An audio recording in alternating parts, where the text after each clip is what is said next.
The NFL head coaching circle continues to go round and round and round, where one former coach goes back home, quote unquote, while the Chicago Bears, where do they land in all of this?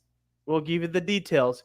In the NFL playoffs, we had one upset or two upsets occurring, while we have one game remaining tonight to determine to see who goes and plays the big bad Philadelphia Eagles.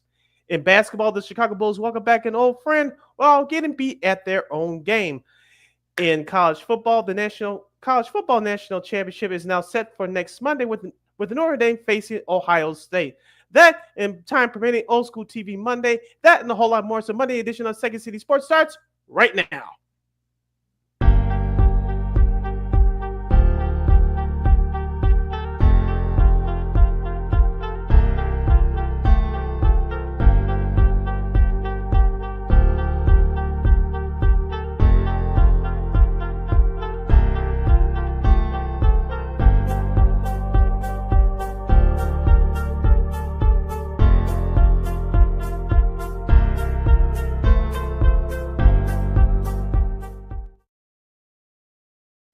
Welcome to the Monday edition of Second City Sports. You're locked and loaded and live in living color right here on Sports Soul Chicago, along with Miss Lakina McGee, which is she. I am Cindy Brown. But right now, you better know that it's me.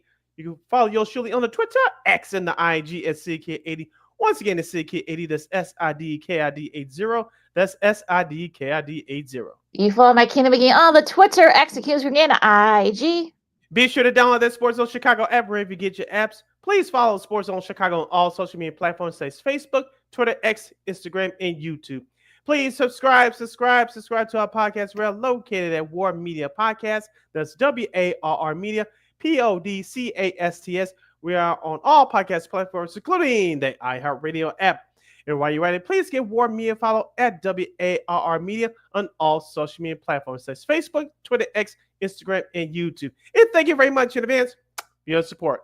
Like, share, subscribe, and tell your friends. We are unapologetically fun, and we have very definite opinions.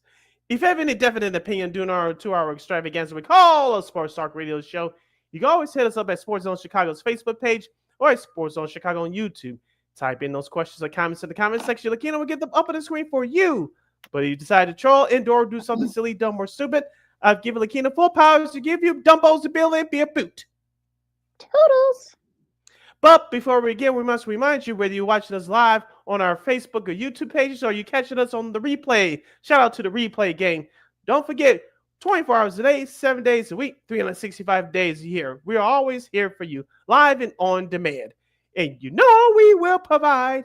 And everybody was on the best here on Second City Sports, of course, as Sid said, we will recap Super Wildcard Weekend after the break. Of course, an old friend returns to the UC as DeMar DeRozan and the Kings came in, which will be their only visit to the UC this year. Well, he put on a show, and then unfortunately, the Kings won the rest of the weekend in the NBA. Illinois got a reality check against USC in college hoops. And also the national championship game for next Monday is set. And of course, old school TV Monday. But first, Sid, the latest edition of the coaching search merry-go-round as the Bears have made a couple of interesting names have come up earlier the weekend. Of course, Ron Rivera, of course, a member of the 85 Bears, also a defensive coordinator, of course, a longtime coach in the NFL.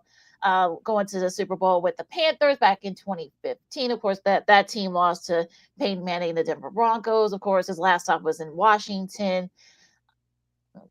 Excuse me. And a couple other names have, Mike Vrabel, of course, make a note here. He is now the new head coach over in New England, where he won 3 Super Bowls as a player. No surprise there. And also, it's official. It looks like Mike McCarthy and the Cowboys have parted ways as of tomorrow.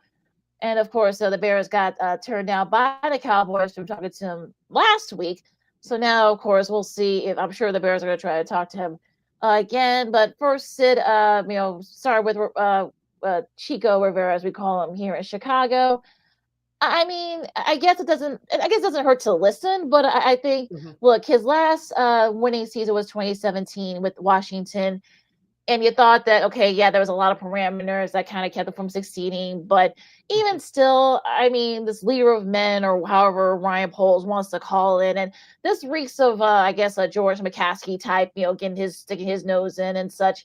And I I love Chico Rivera, as a person, as Mhm. a player, as a coordinator. Of course, he was a coordinator with Lovey Smith. Of course, he had to fire him a couple years before he got the boot. I'm talking about Lovey Smith. Mhm. It seems like, for me, it's just like, it seems like they're throwing a lot of these names against the wall just to see what sticks. It feels like at this point. The question that I asked last Friday on the show, and it feels like I'm gonna keep asking this until the Bears get it right. What is your template for the next head coach? Is it the hottest name out there? Is it a guy with the experiences, or is it a guy that you just put your hand to cover your head and throw something against the wall and let it stick? I seriously don't know what the Bears are thinking right now. I know they said last week doing those pressers individually. I'm talking about Kevin Warren, Ryan Poles, and George McCaskey. We're going to leave no stone unturned. Okay, it sounds nice, but do you really have a template of what you want? And still as of right now, Lakina, I don't know if the Bears even know what they want at this point. Might very well say I'm sure they knew, like everybody else, it was going to be off the board, which is now he officially is off the board to New England. Ron Rivera, I'll be honest with you, Lakina, two things I'm sick of hearing, and this goes way beyond Ron Rivera. I'm sick of hearing that, oh, he has to be a leader of men. What else you want him to lead? 5-year-old boys? Come on. Stop insulting my intelligence. Number two, would it be a great storyline since next year is the 40th anniversary of the Bears' 85 Super Bowl winning team? Would it be a nice story to hire the one of the best players from the best team in NFL history? Would it be a great storyline? The quote unquote prodigal son comes home to coach the team to lead him back to glory? Yes. But Lakina, I don't know about you, but I'm sick of storylines. I want the best damn head coach for that job. If it turns out to be him, great. But uh, my I hate to use this word, but my feeling is if you hire Ryan Rivera, part of it is you bring in the quote unquote prodigal son home, and you just looked out on him because all the other hot candidates didn't want to deal with your mess or work with you despite your mess in the front office. You listen to Second City Sports on Sports on Chicago. King McGee, City Brown with you. Like I said, I think this one kind of reeks of, look, the McCaskies have known Rivera for, like, I think, what, like 40, like 3 years or something like that. Mm-hmm, And I guess they want to, he's the only one that's getting an in person interview. Everyone else, is good Virgil because, like, he doesn't have a job right now. And I get it, but I'm just like, no, it just, like, they're gonna f this up. They are. And now going to Mike McCarthy, of course, his name, you got to think now that he's going to be available as of about noon to about this time tomorrow. He'll probably be looked at with the Bears as well. Of course, the Saints are, I'm sure, going to look at him too. So I'm just mm-hmm, like, okay, yeah, I know, yeah, I know that he helped the Bears, rivals, the Packers and such. He has a Super Bowl, but mm-hmm, for me, it just seems like there's a reason why things didn't work out in Dallas, and it's going to be interesting to see, like, what kind of led this falling out, because all sides at the mm-hmm, time pointed to him perhaps maybe going back to Dallas. So, and then of course you got the Mike Tomlin. I don't think he's going to go anywhere. And I know there's been this outcry from Steelers fans and former players. And, now they're putting their 2 cents in and say, well, he needs to go. We'll get to that after the break. We recap their loss to the Ravens. But it just seems like something weird's going to happen. It's going to be a name that a lot of people don't want, and we're going to be doing the same cycle again. And it just seems like, yeah, they're going to f this up somehow. Somehow they're going to f it up. It just seems asinine to me. Yeah, I want to dig deep into what happened between Mike McCarthy and Jerry Jones down there in Dallas. All indications, like you said, was that both of them were going to. Mike McCarthy was going to stay through at least one more year. But if Jerry Jones tried to put the screw job in for him, not to interview for the other head coaching jobs, shame on him. But we don't know that's the full details yet, so we'll wait and see about that. Well, going back to the Bears. I know they interviewed everybody over the weekend, including Ben Johnson and Aaron Glenn, both coordinators from the Detroit Lions. Yes, they interviewed Pete Carroll last week, and you mentioned Ron Rivera, but and Matt Campbell, as we talked about on our show last Friday, the head coach of the University of Iowa State, he's using the Bears as leverage to get some new paper, which he's going to get. But like I said before, I don't think the Bears know where they're going right now. I know you don't want to leave no stone unturned, but I it's just from the outsider's perspective looking in. You got to get this right. You got to have your template set right now. And we also said this too on the show last Friday, and we'll get into this article with Kevin Fishbane from the Athletic coming up in just a sec. But whoever you hire next, this coach has to fit the offensive skill set that sets up great for Caleb Williams, because we all know that it was a mixed bag for him for his rookie year. Wherever the head coach is, you got to have the perfect offensive skill set to match it with Caleb Williams' skills. If that happens, I think the Bears will be successful. But and until the Bears get their tempo right on who could be the next head coach and what they want, and especially for Caleb Williams, is all about him going forward for the next 3 or 4 years. You're just going to see this clown show continue. And when does it stop? When does this foolishness stop? And the thing is that the whole thing is that now the Cowboys job's open. That's a hot job now, and Mm-hmm. you know that Jerry Jones is gonna doesn't mind spending, and that Dax will see the question mark about him if he's coming back because he doesn't have that guaranteed money anymore, and you got to invest in the O line, you got to invest maybe another a front another like a defensive end perhaps for the Cowboys. Then you've got the Raiders. Ben Johnson. Apparently, Tom Brady has been lobbying for Ben Johnson to be the head coach, new head coach for the Raiders. Then you've got Jacksonville. Then you've got New Orleans. So it's not just the fact that the Bears are not the. Yes, there might be a quote unquote hot commodity or a hot coach, but you got other teams, especially now the Cowboys are now in the mix. So it's not the Bears are the only team in town looking for a head coach, and it's going to be interesting to see like who in this NFL coaching musical chairs who ends up where. Yeah, and also too, before we get to the article that I read from the Athletic over the weekend, Deion Sanders has now thrown his name in the mix. Whether you believe that report or not, I know Vinny Bonsignor, who covers the Raiders for the Las Vegas Journal, he said that he's been hearing that Deion Sanders has an interest in that Raiders job. Whether that work out or not, whether it comes to fruition or not, it remains to be seen. Now with that Cowboys coaching job opening, like you just said, don't be surprised if you hear his name linked up to that job. Now, whether he takes it or not, that's a whole nother issue. But the Bears got to be on their P's and Q's right now, because, like you said, you're not the hottest thing in town anymore. Yes, you can sell the city. You can sell the history of the franchise. You can sell the 85 Bears with the 40th anniversary coming up next year. You can sell Caleb Williams, which is more important than all the other stuff that I just mentioned. But uh, the best candidates will be flirting with the other teams that have more stability than you have. So uh, you got to have your template set, have it set now, because if you don't, all those candidates that you claim as you quote unquote wanted, they'll be passing you by, and then we will not be looking back.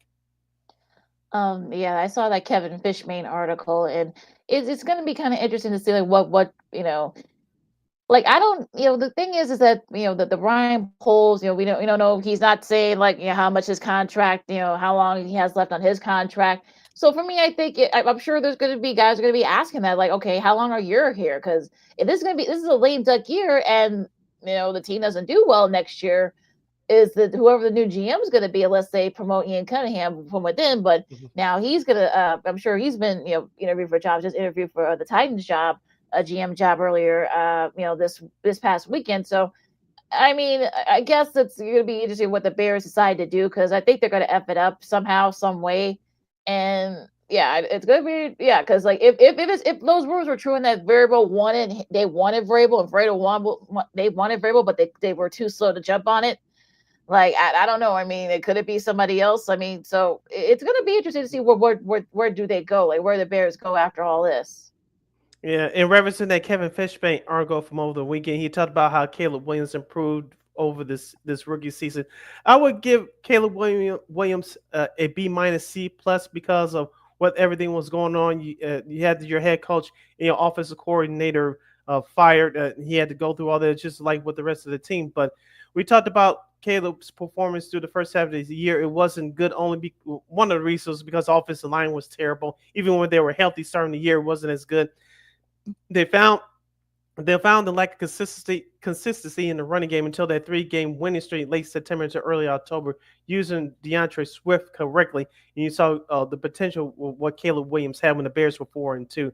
Since since uh, uh since that since that Washington loss to Keenan weeks 11 through 18, Caleb Williams passer rating was set at 95.3. He finished at a 95.3 passer rating. He had 11 touchdowns and only one interception. He had a completion rating of 64.6, and his yards per attempt was 6.6.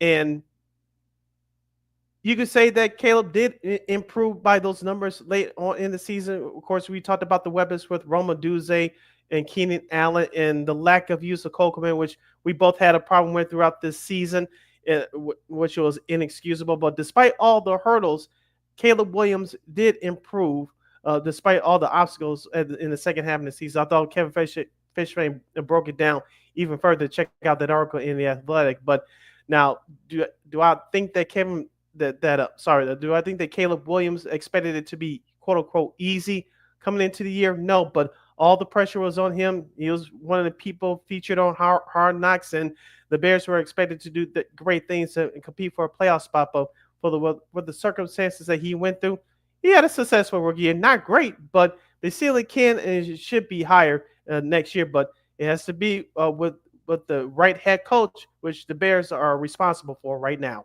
I'll keep it short and sweet because I know we're up against it. I'll give him a C because I think, look, he did rookie, mistakes. But he kept them to a minimum. He didn't throw. He only threw, I think, like 6 or 7 interceptions. So yeah, it's fine. But like I said, I'm not there with him calling him a generational talent. I'm not. He's not calling himself that, but everyone else was. So I think people need to kind of keep their expectations low, especially going into next year, because you don't know what kind of offense he's going to have to be dealing with. So we'll see what happens there. And of course, the Bears, Twitter account, they completed their interview with interim head coach Thomas Brown. But I guess they felt that's what they had to do it. So we'll. No disrespect. Is he the Rooney Rule? Head coach interview. I think I think Aaron Glenn. I think there were a couple other Anthony Weaver, of course. So I guess because it wouldn't count because he was a part of the organization when all that happened. Okay. So that the Rooney Rule wouldn't even apply here. So and they already went it. So. It's fine. We're with a really quick break, of course. We're going to recap Super Wild Card Weekend. As some of the games were kind of blah, but there were a couple of upsets, though. So we'll talk about that and a whole lot more. The Keenan McGee, Cindy Brown, Second City Sports, Sports of Chicago, Wild Card Weekend recap coming up right after this. This year, my mom got me the perfect bag for back to school. These colorful binders help me stay organized. These headphones are just what I need for studying. These new sneakers are just what I needed for the new year. This jacket is a real must-have. My parents got me the skateboard I wanted. It's pretty cool. These scissors really come in handy in art class. These colored pencils, too. These new socks, they can be a real lifesaver.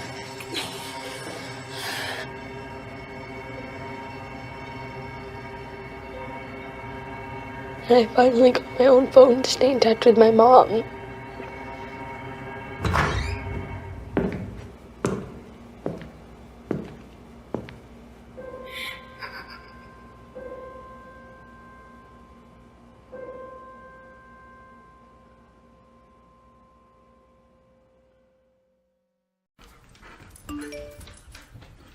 Trisha's having a sleepover tonight. Can I go? I wonder about Lucy's friends. What should I say? I know you're only 10, but one of these days a friend will offer you a drink. And alcohol at your age can lead to so many things. None of them good. So can I go to the sleepover? Lucy, I want you to promise me I something. finished my homework. Bigger promise. If there's any drinking, I want you to say, "No thanks, not my thing." Mom. I promise you, your real friends won't care. Deal? Sure. Really? I promise, Mom. They really do hear you. Did you pack your toothbrush? For tips on how to start the talk, visit underagedrinking.samhsa.gov. A public service message from the Substance Abuse and Mental Health Services Administration.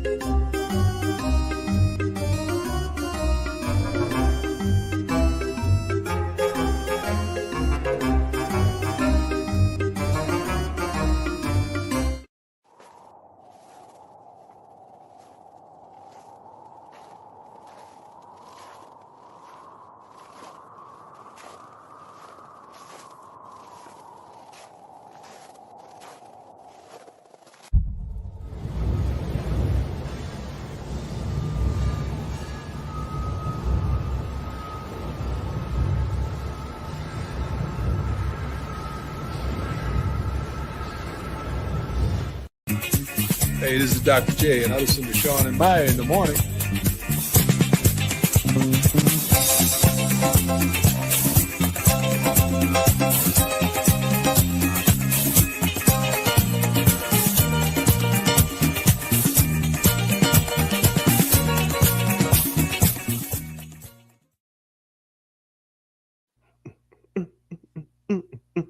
Welcome back to the Monday edition of Second City Sports. You're locked in, loaded, and live in the living color right here on Sports Zone Chicago. I'm Sid. That's Lakina. You can follow yours surely on the Twitter, X, and the IG at SidKid80. Once again, it's SidKid80. That's SIDKID80. That's SIDKID80. You can follow my Kingdom again on the Twitter, X and Here's again, IG. We have less than 80 minutes left of this extravaganza we call the Sports Talk Radio Show. If you have any questions or comments for us as we review Super Wild Card Weekend, along with the Bears head coaching carousel nonsense, you can hit us up at Sports Zone Chicago's Facebook page or at Sports Zone Chicago on YouTube. Type in those questions or comments to the comment section. Look, get them up on the screen for you. Up to the wild card weekend recap. Well, 5 of the 6 games have been played. We'll start with the ones from Saturday. Somewhat of a little bit of upset here. The Texans beat the Chargers 32-12. Well, they were the betting underdogs. Talking about the CJ Stroud and the Texans. 282 yards in the TD. Joe Mixon was a star though, 106 rushing yards and a touchdown. Nico Collins had that 1 touchdown catch from Stroud. On the flip side, though, for the Chargers, Justin Herbert, 242 yards, a TD, but also 4 interceptions. Only 26, only a combined 48 rushing yards for J.K. Dobbins and Gus Edwards. So the rushing attack, I think the Chargers probably should have ran the ball more, but I digress. 2 interceptions from Derek Stingley Jr. for Houston, as the Texans, and what many would say a mild upset as they beat the Chargers. Yeah, the Chargers set the tone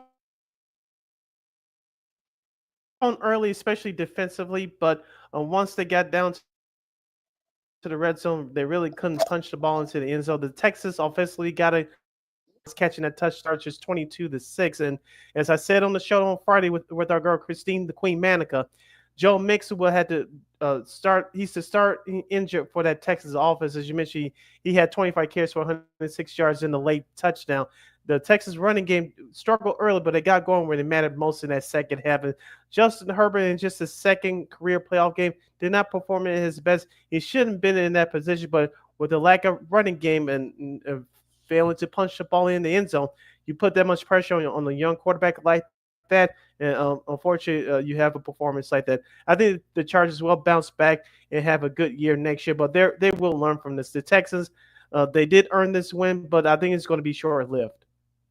Yeah, it's going to be interesting, because they do have to go to Arrowhead and face the Chiefs. So, they play Saturday, so it's going to be interesting to see, what happens there. But yeah, I'm kind of a little bit. I'm sure if you're the Charger, you're probably smartening yourself after after that. But very, very impressive season by them, regardless. 11 wins, but just couldn't get over the hump with that wild card. The AFC North rivals, battled out on Saturday night. You had the Ravens, which I think many expected this, 28-14 over the Steelers. Lamar Jackson had 175 yards and 2 TDs, but it was the Derrick Henry show with 186 yards and 2 TDs. Lamar Jackson was not too far behind with 86 rushing yards for the Ravens as well. So, they actually combined 267 rushing yards in their win. And that's the second most by a QB running back tandem in a playoff game behind Kaepernick and Gore, who did in the 2012 divisional playoff for the 49ers against Green Bay. They had a combined 300. But it was also the defense, though. Don't want to shortchange the defense. They sacked Russell Wilson 4 times. This is by Russell Wilson did get it going in the second half, but it just wasn't enough. And it was basically all Ravens. They kind of dominated, not as much as the score indicated. The Steelers' running game has been MIA for the last month, and it reached this ugly head last Saturday night. As I told you on Friday, where's the Steelers' running game? They needed to show up big time. It did not. And Russell Wilson, he's been affected by that the most. And I wanted to ask you, Lakina, this question. With the Ravens leading by 3 touchdowns at halftime. Would you have started Justin Fields if you were Mike Tomlin coming out of the halftime locker room? Well, the thing is that it was really the run defense that kind of killed them. So unless Justin Fields was going to play defensive end, that wasn't going to do anything. Now, like I said, Wilson did spark the offense in the second half. They did score in their opening drive, but like I said, they were too far behind, and again, their run defense just wasn't there. So it wouldn't have mattered for me if Fields had been in or not.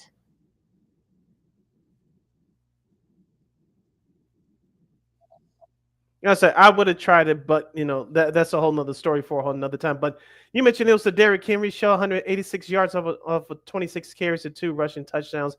That run defense by the Pittsburgh Steelers were eaten up throughout the whole game, and the Ravens did set the tone there. Great job by their offensive line. This was a total team win for Baltimore. And they will have a big game coming up. We'll talk about that in a sec. Well, actually, no, we'll talk about it right now as their opponent, and this will be the nightcap on Sunday. It will be the Bills. The Bills, no trouble with Denver, as I think everybody kind of expected that 31-7. It was all Bills all the time. 272 yards and 2 TDs for Mr. Josh Allen. James Cook, as Sid was saying, let Cook cook, and he did 120 yards and a TD there as they kept the chains moving for the Bills. On the flip side, for the Broncos, Bonick did lead the Broncos to an opening drive, scoring a touchdown, but that was basically it for Buffalo there scoring wise. So they just couldn't get it going on offense or defense. Had no stops for Josh Allen, James Cook, and the rest of that group. So it'll be the Ravens and the Bills, as we all figured, and there's also the Bills' fifth home game this season, including the playoffs with 20+ scoring margin and 0 turnovers. That's the important thing. That is the second most such home games for any NFL team in a single campaign, including the postseason. So, the Bills. I mean, that Ravens Bills game is going to be very entertaining to watch next Sunday.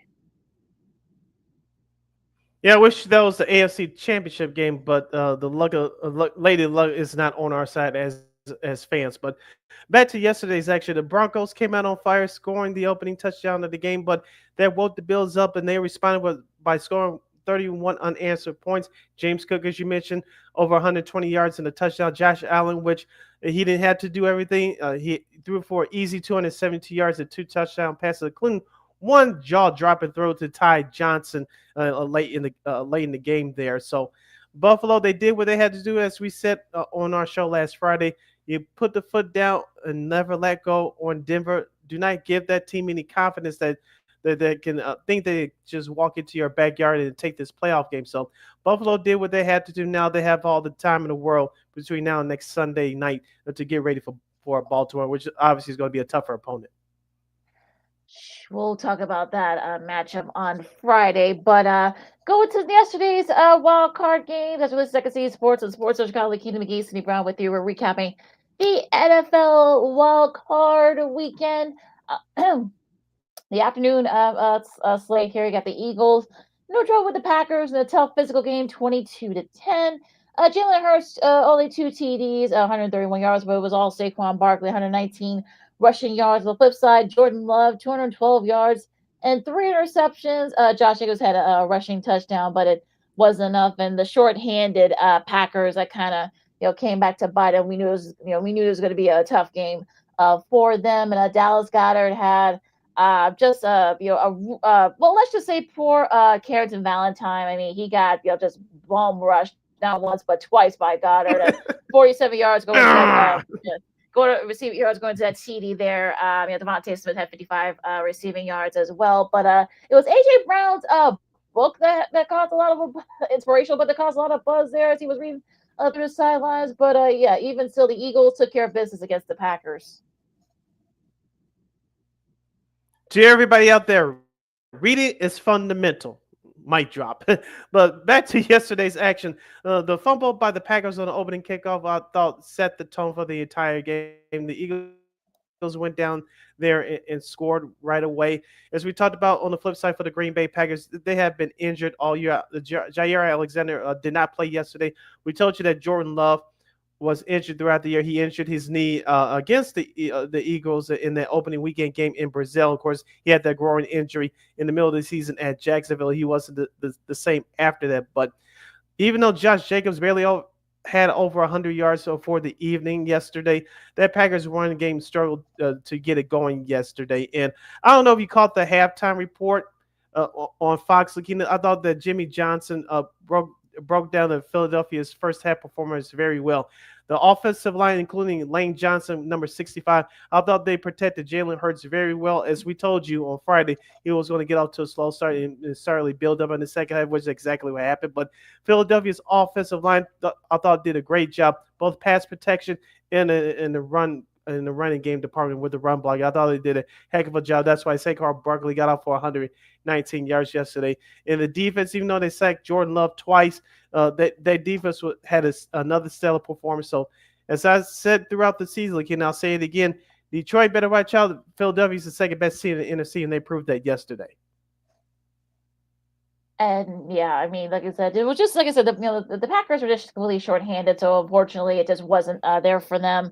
And you saw that against the Bears last week. So yeah, kind of interesting there. Now, Inner Excellence: Train Your Mind for Extraordinary Performance in the Best Possible Life by Jim Murphy. That's the book that AJ Brown was reading on the sidelines, and I know it's already climbing up the charts on the Amazon list. It's already seen a lot of downloads and stuff. So that's a pretty, he said he reads like different books on the sidelines as people caught that. So I'm sure that book's already getting a lot of play and stuff there. So, but yeah, the Eagles should be interesting though in their matchup coming up.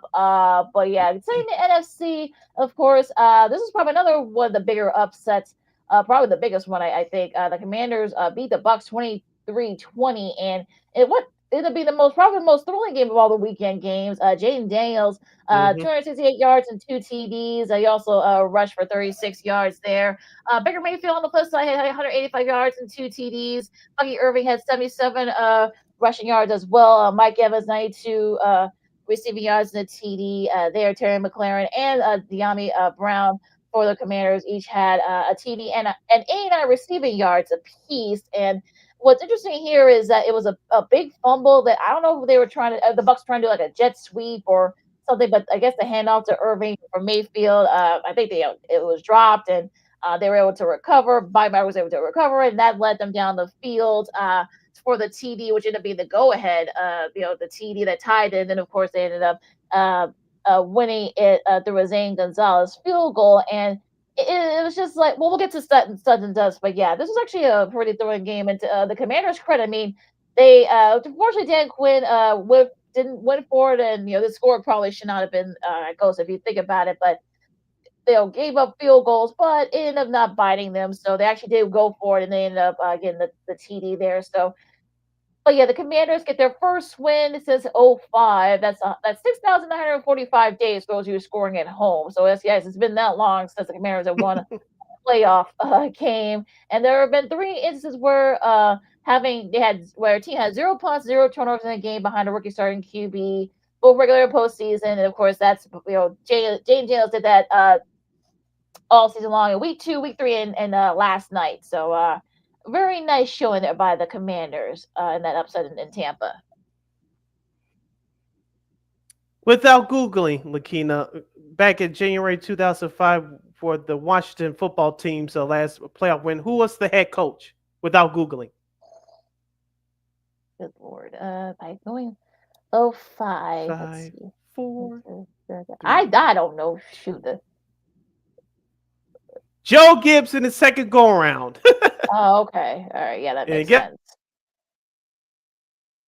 Who the QB was? That's who was the starting quarterback? The Bay Buccaneers in Tampa, ironically enough. So history was on the side for the Washington football team, now the Commanders. So congratulations to them on the win. On the flip side for Tampa, when you get too cute, stuff like that happens, you end up paying for it, and they did just that. On the flip side, back to Washington, I still don't like that the quarterback leads your team in rushing, but Jane Daniels doesn't mind the pressure put it upon his shoulders. We saw that 2 weeks ago when they clinched the playoff spot against Atlanta on Sunday Night Football at home in overtime.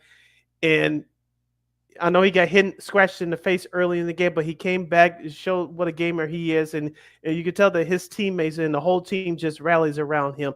And I don't know if you saw the highlight package before the last second field goal. NBC showed that the Commanders won 5 games this year on the last possession, including that Hail Mary against the Bears where Tyreek Stevenson got caught fooling around in the end zone where he had to rush all the way back to the other side and Karma caught up with him, but that's another issue. But the Commanders know what to do in these situations. They've been through this so many times this year. They're built for this moment. Now they get a chance to play the Detroit Lions next Saturday night in Motown, and we'll dive deep into that matchup coming up on our show on Friday. But if you're the Detroit Lions, it's not going to be as easy as you think. Especially with a short-handed defense. I mean, I think if you're Jaden Daniels and the rest of the offense, you're thinking that, okay, maybe, if you can probably find a little bit of a little chink in the armor there for that Detroit offense, especially with that secondary, So yeah, I think, like I said, we'll get to all that coming up here. But yeah, I mean, just a great win by Washington. And you saw afterwards, you saw Magic Johnson, who's the minority owner of the Commanders. He has been such a how excited he was, of course, with the owners and such. So yeah, it was really really cool to see. So yeah, a great win there for the Commanders in Tampa. Like you said, that should be a good one next weekend against the Lions. Now, all right, Sid, your studs and duds for a wild card weekend. Go. All right, my first stud is running back Joe Mixon of the Houston Texans. 25 carries, 106 yards and a touchdown. As the Texans upset the Chargers at home 32-12, the Texans will earn a trip to Kansas City for divisional playoff weekend next Saturday afternoon. My second stud will go to Derrick Henry, King Henry, as we call him on this show. 26 carries, 186 yards, and 2 touchdowns as the Baltimore Ravens dominate their AFC North Division rival, the Pittsburgh Steelers, 28-14. The Ravens will earn a trip to Buffalo next Sunday night in the NFL's divisional round. And my third stud will go to James Cook. That's right, Sean McDermott, head coach of the Bills. Let that brother cook. 23 carries, 120 yards in a touchdown as the Bills rout the Denver Broncos 31-7 as they'll host Baltimore, as I mentioned, next Sunday night in the divisional round. Yes, good ones. Now, my studs and duds. All right, I'll start with Washington. Just a really great show, and I think they probably played around the fact that a lot of folks did not have them winning that game yesterday, last night, I should say. So the fact that Jaden Daniels came in and first playoff game. Didn't show a lot of nerves. He got a little nicked up early, but he came back, and it was just a great showing by the Commanders in that game. Baltimore, especially Lamar Jackson, Derrick Henry. I mean, that tandem, they've been they'll see what happens when you actually use Derrick Henry, especially. So I mean, come on, now we'll see what happens in the game against Buffalo next Sunday night. My others stud, I'll say Houston, because I think same thing here. I don't think a lot of people had Houston, especially after the way they played those last couple of months. So, good for them. They were able to pull off the somewhat upset at home, ironically, against the Chargers. And I want to give a bonus stud to Mr. Jim Nantz. He called his 500th career NFL game yesterday in the Broncos-Bills game. Can you say, do you know his first NFL game that he called, Sid, without Googling?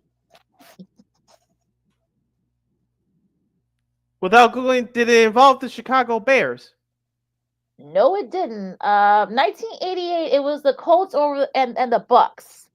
35-31. He did the game with Pat Hayden back in October 1988.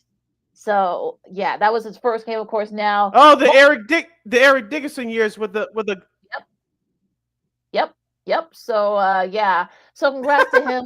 Yeah. So wow. Need to get a good game yesterday. I think he probably didn't expect to win for that game, but unfortunately with the Broncos. But had a couple of, it was more of a dud, but even still, I mean, congrats to him and another milestone for Mr.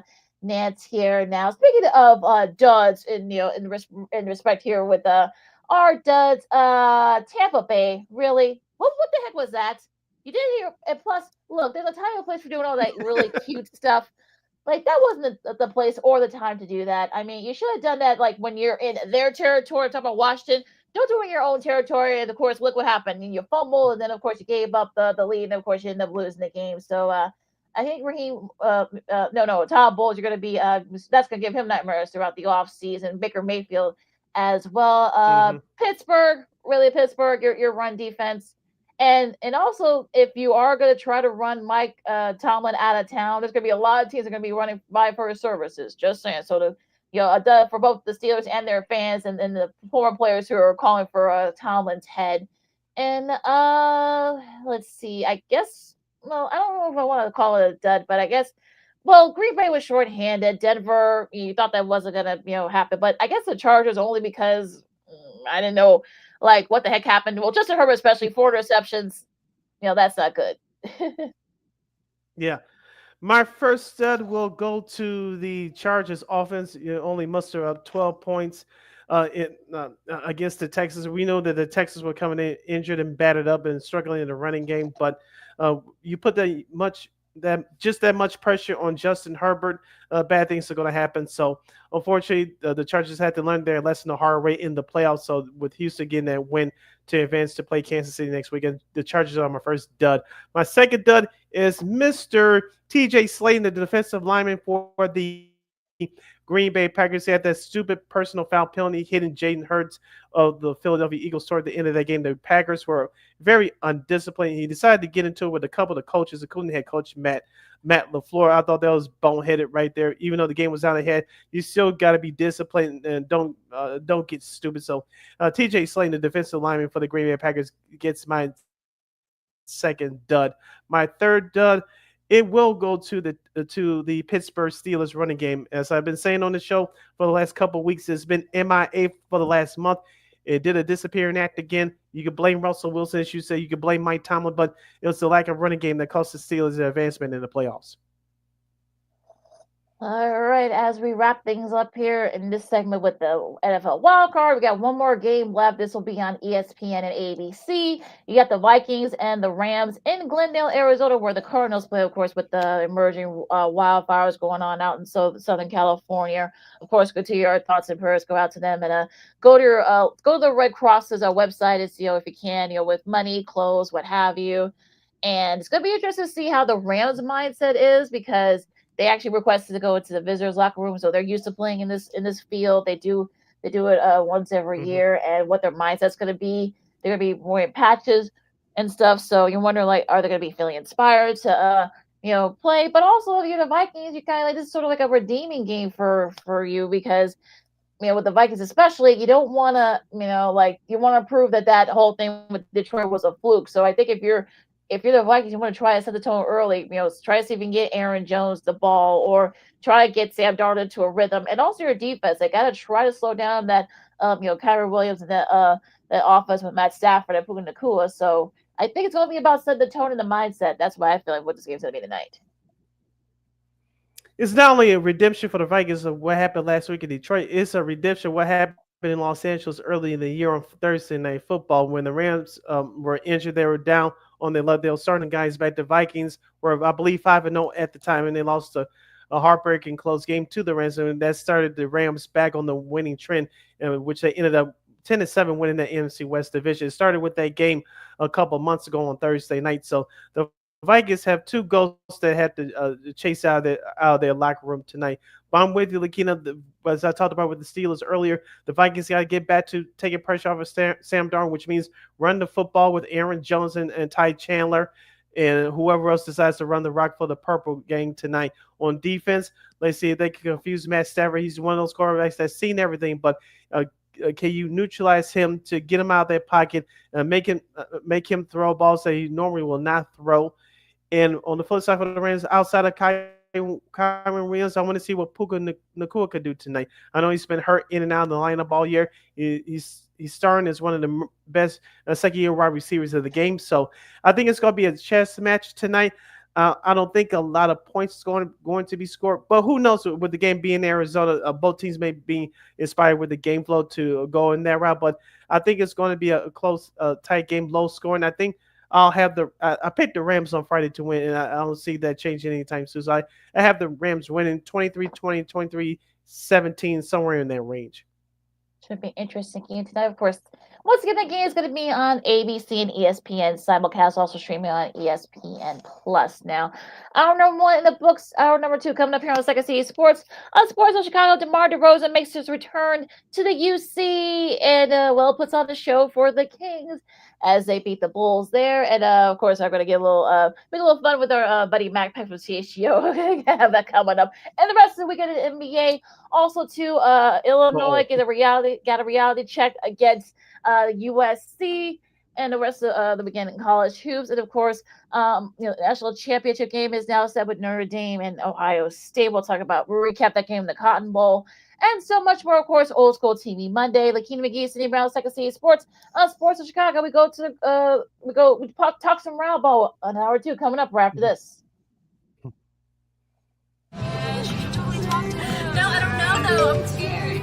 I mean, you're so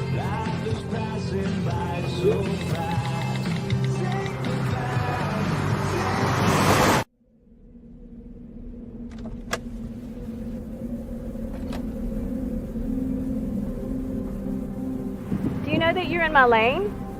No, not at all. Are you not paying attention? Are you texting? I was just checking in with my mom. I was telling her that I thought we'd be home by 6. It's okay. There's enough time. Just pay attention. I'm not even halfway through my text. There's no way. I'm not even going to look up. My babies are in the car. You have to pay attention. It's just supposed to be a quick text. I'm so sorry.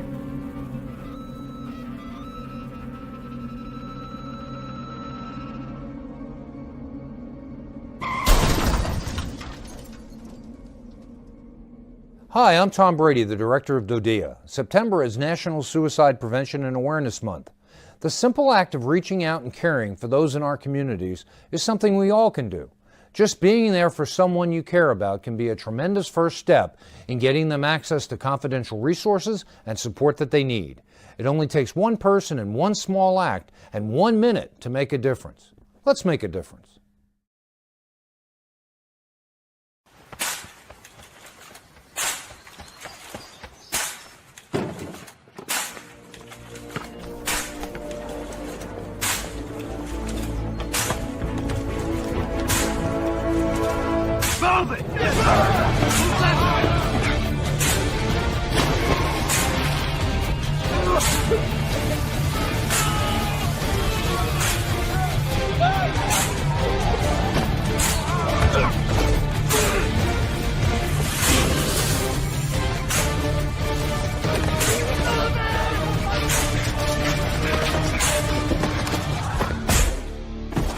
Many will hear the calling.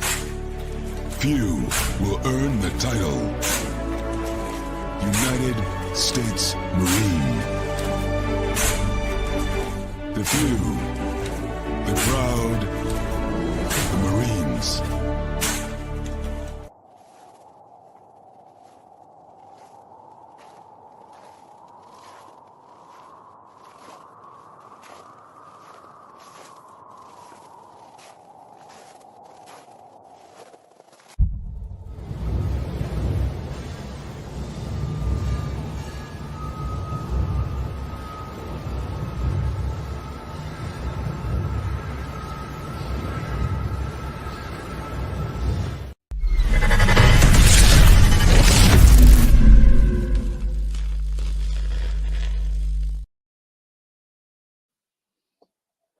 Welcome back to hour number 2 of Second City Sports on Monday edition. You're locked and loaded and live in the living color right here on Sports So Chicago, along with Lakina McGee, which is she. I am Cindy Brown. You better know that it's me.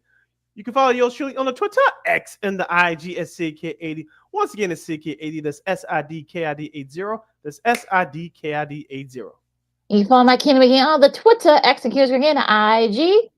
As we kick off hour number 2, talking Chicago Bulls and the rest of the NBA and college hoops as well, you can hit us up at Sports Zone Chicago's Facebook page or at Sports Zone Chicago YouTube.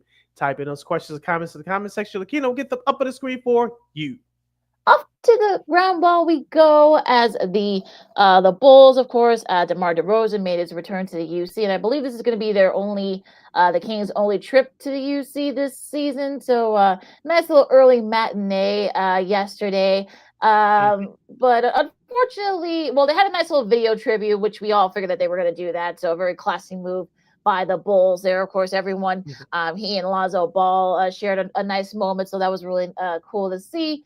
And he put on a show, 21 points. But yeah, it was De'Aaron Fox led the way for the Kings, and Domantas Sabonis had 22 as all 5 stars for Kings were in double figures as they edged out the Bulls 124-119. On the flip side, Zach LaVine did have 36 points, I should say, and 18 points from Vooch, 12 points from Josh Giddey, and Lonzo had 15 points as he was in the lineup. So no Kobe White, he nursing that ankle injury, and of course no Io either. So yeah, it was going to be tough for the Bulls, especially with no Kobe White in the lineup. And of course, our buddy Mac Peck said, well, they're, of course, the Bulls can't be one game under 500, so now they're back to being 3 games under 500. So, made a little fun there yesterday. But yeah, we'll get them back on soon to the guys for CHGO Bulls. But yeah, just it's kind of the same old. It was just too much De'Aaron Fox, DeMar, and Sabonis for the Kings. And I got a chance to watch the game in its entirety via my antenna. Yay! I know you anti-antenna, but I'm not trying to rub it in. But what I saw yesterday, looking at some encouraging signs for the Bulls, yes, they did have their chances to win that game. You can make a case they should have won that game. But Lonzo Ball in his first start of the year, as you mentioned, 26 minutes with 15 points and 3 assists, including 5 of 8 shooting from downtown. You can tell that he brings value to this team, and with him getting extended minutes, he's feeling more comfortable in that knee, and his teammates are starting to get used to his tendencies. And you saw that yesterday. Zach LaVine, you mentioned, he's playing like a man on a mission that wants to be traded, but Lakina still have this problem, and I saw this yesterday. With less than 2 minutes ago, he missed 2 easy layups. He looked at the referees, expected for a foul to be called. Both those layups that he missed in the last seconds. He stood there pouting at the ref, hustling his ass back on the other end. He just stood there for 5 seconds and wanted to pout like a 5-year-old child. Get back down on the other end, play some damn defense. That's been a problem with him for the last 2 or 3 years. I digress from that. But another thing that I saw yesterday, too, that it was self-inflicted wounds from the Bulls. A 5-second count, Lakina, a 5-second violation. You cannot inbound the damn ball. This is stuff you learned in grade school. How the hell cannot inbound the ball in a 5-second count? Well, you could probably say that maybe, the Bulls, I guess that referee, counted kind of a little fast. So you probably think some people saying that it was probably a 4 or 4.5. So yeah, you can kind of take that for what it's worth. But, unfortunately, it was the interior defense. The Kings shot a lot of threes. They were about 42% or something like that from 3-point range. So unfortunately, that's been a power for the Bulls. They're defending that 3-pointer. Unfortunately, they shot about 33% on top of the Kings did. So unfortunately, it was just the little things like the defensive rebounding. Domantas Sabonis had 12 of those, and that was a big thing there. Second chance points was also a big thing for the Kings as well. So that kind of killed the Bulls and their momentum there. So unfortunately, it was it was going to be tough for that matchup, for the Bulls, and it wasn't a good matchup for them. And we saw why last night. On the flip side, though, they did get their revenge on Friday against the Wizards. I mean, of course, no Jordan Poole for the Wizards, but they did beat them pretty handily, 138-105. Zach had 33 there. So Jordan Poole did have 22, but I know they're shorthanded, the Wizards are. So they did get their revenge there. So I guess, the little things you appreciate. But yeah, so once again, a mixed weekend for the Bulls, if you will. Yes, a mixed M&M's bag for the Chicago Bulls, as we'll call them from here on now. But one more positive thing I do like to point out from yesterday's game for Chicago. My guy, Jalen Smith, scored 9 points, including shooting 3 of 8 overall, 1 for 4 from 3-point range. He needs to get some extended minutes, Billy Donovan. Hopefully you can get him at least up to 20 minutes a game. Martellus Buzelis, he needs to get some extended minutes too. And you mentioned Kobe White and Ayo Dosunmu not being available yesterday. Only 13 minutes for Martellus Buzelis. He needs to up those minutes a little bit more. I'm talking about head coach Billy Donovan. So I want to see Buzelis get some more playing time, in my opinion. But Taylor Horton Tucker, who's been that veteran glue coming off the bench in a surprising role this season, he had 10 points and 2 rebounds yesterday, including 3 or 4 from downtown. I really like the way he's been playing, the Chicago native and that veteran guy. I know he has that quote unquote old man look with the bald head and the Homer Simpson sideburns a little bit on the hair on the side, but that's besides the point. But I like the way he's been playing over the last few weeks.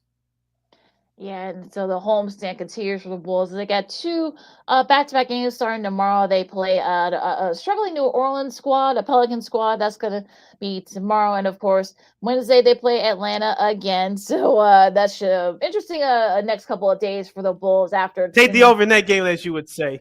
yeah. I mean, it's gonna be a high scoring affair there, probably from that game. So we'll see what happens.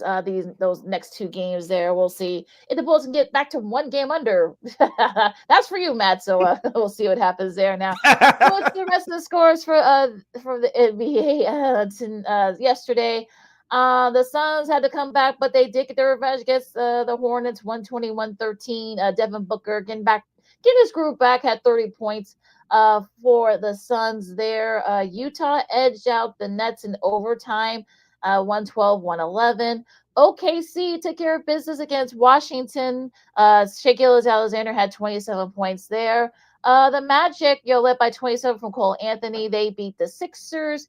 Pacers in a mild upset. They beat the Cavs, breaking their 17-game winning streak. I'm talking about the Cavs.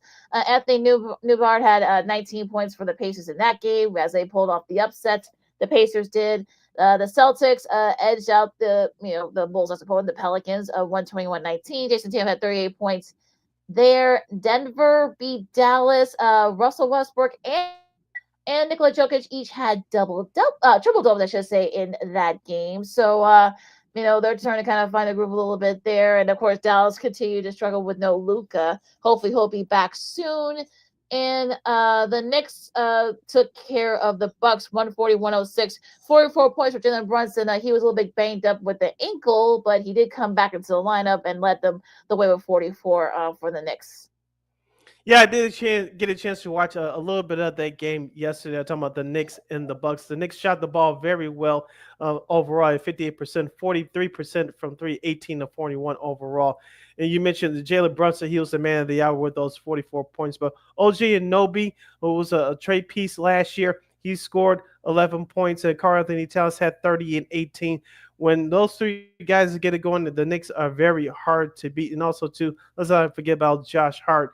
In 35 minutes of action, he had 11 points and 11 rebounds. One of the best, if not the best, defensive guard in the league. But it was all-around team effort for New York. Milwaukee didn't have it. The Knicks really controlled that game from the second half on. Now, going back to Orlando, I'm sure we're going to mention them again in a minute. But ever since Paulo Banchero returned to Atlanta, it looks like the Magic, even though they're without Franz Wagner for the rest of the year, it looks like Orlando, as we talked about, as soon as Banchero gets his timing back, the Orlando Magic are going to be back right in the middle of that pack of the Eastern Conference. I think they're undefeated so far ever since Banchero's returned. He returned on Friday, but they'll watch out for the Orlando Magic team. They're going to give you some problems if you don't watch your head, as the kids would say. Yeah, so that's gonna, yeah. So Orlando, like I said, it could be Wagner's done for the year, but yeah, it looks like Banchero coming back is just what they needed. So we'll see if they can get it going here, get their groove going. Now going into Saturday's games, of course, both the LA games we kind of expected this would happen. The Lakers game with San Antonio and the Clippers game with the Hornets were both postponed in light of what's happening in Southern California with the wildfires. So we kind of figured that was going to happen. So we sort of, again, thoughts and prayers still go out to the folks there. But yeah, we kind of figured that the sports schedule was going to be affected there, and we all kind of figured that. The Heat, no trouble with Portland. Tyler Hero had 32 points there. John Morant's go-ahead bucket, game time bucket with about 18 seconds left, led to the eventual game winner as the Grizzlies beat the T-Wolves 127-125. Dante DiVincenzo had 27 in the losing effort there for the T-Wolves. Detroit beat Toronto 123-114. Tim Hardaway Jr. had 27 there. Phoenix beat Utah 34 points from Devin Booker, and the Houston-Atlanta game was postponed because of ice. Apparently, they had to shut off the water in the arena down there in Atlanta, and that's why they had to postpone that game with the Rockets. So that's why that game was postponed. So a lot of weird schedule shuffling in the NBA over the weekend for various reasons. Going back to the Minnesota Grizzlies kind of sets from last Saturday night. The Memphis Grizzlies quietly are sitting in the top three, top four spot in the Western Conference. We talk about the Houston Rockets being a surprise team this year. They're this year's version of what OKC did last year. You have John Morant, who's been on his best behavior for the most part this year. He's proven his worth to the Grizzlies. Don't forget about Jaren Jackson Jr. He had 33 points and 8 rebounds.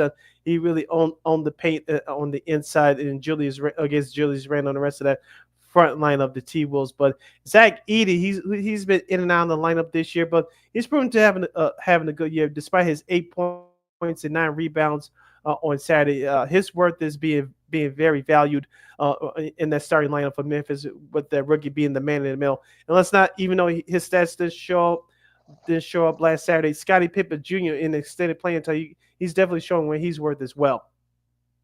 Been a really nice showing there by the Grizzlies. So we'll see. No, by the but they hopefully they can keep it up. I mean, as long as John stays out of trouble, I think the Grizzlies should be okay. I don't know if they're going to stay at the top of that 3 or 4 spot in the West, but again, that's really going to be the key here if he stays out of trouble and they stay away from injuries. So we'll see what happens there. As you listen to Second City Sports on Sports, we got Lakeem McGee, Steve Brown with you as we talk some NBA. Friday's games, Denver, no trouble with Brooklyn. Nikola Jovic had another triple-double. OKC, let's just say they weren't very happy about losing to the Cavs, so they took it out on the Knicks. 126-101. SGA had 39 points. DeMar DeRozan had a nice weekend. He had 24 points for the Kings as they beat the Celtics 114-97 there.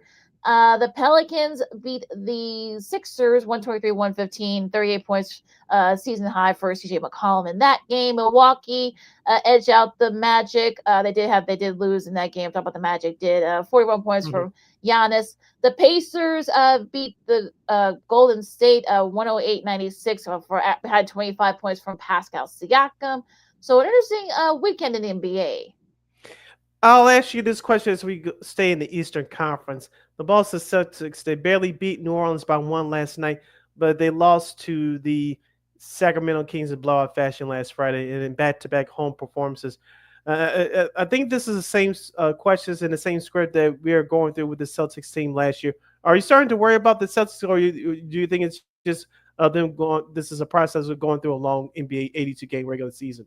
Yeah, I'm not worried about them yet. I know some Celtics fans, because I've heard some of the various numbers, various radio shows in Boston.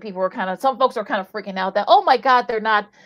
Look, you got a Cleveland team that's hot. Look, this is usually what happens when a team wins a championship. It's not like, look, they're the number 2 seed behind a very hot Cleveland squad who they have beaten. So it's not like, oh my God, they're like the 4 or 5 seed. They're going to be near the play-in. No, they're going to be right there in the top 2 or 3. And I think people need to kind of just, chill. And look, they're doing okay. I think people need to kind of not worry right now. Like we're not even halfway through the season yet. We got a couple of weeks. We've got about a week before we get to the halfway point. So I think people need to kind of just chill and they're still the number 2 seed, folks. Relax. Just say it. And going back to the Western Conference, the Denver Nuggets looks like they're starting to get it together. Of course, Jamal Murray has struggled so far this year, and part of it was due to injuries in the first month of the season. You still got Nikola Jokic, perhaps the best player in the NBA. But I know Christian Brown, who was the key role player off their bench in their championship run a couple of years ago, he was inserted into the starting lineup. Russell Westbrook has been playing out of his mind as of late, but I still believe they need that third scorer, and I think Zach LaVine will help that cause if Chicago decides to engage back with the Denver Nuggets in trade talks between now and February 6th. I believe we got less than a month before the trade deadline occurs, but that we talked about it in the beginning of the year, looking at that Denver bench outside of Russell Westbrook. I've been saying this since the beginning of the year. I'll say it again. Outside of him, who's going to be that second scorer, who's going to be that counterpart to him, because even though Westbrook is still a very good player, you cannot count on those old legs to carry through an 82-game season coming off the bench.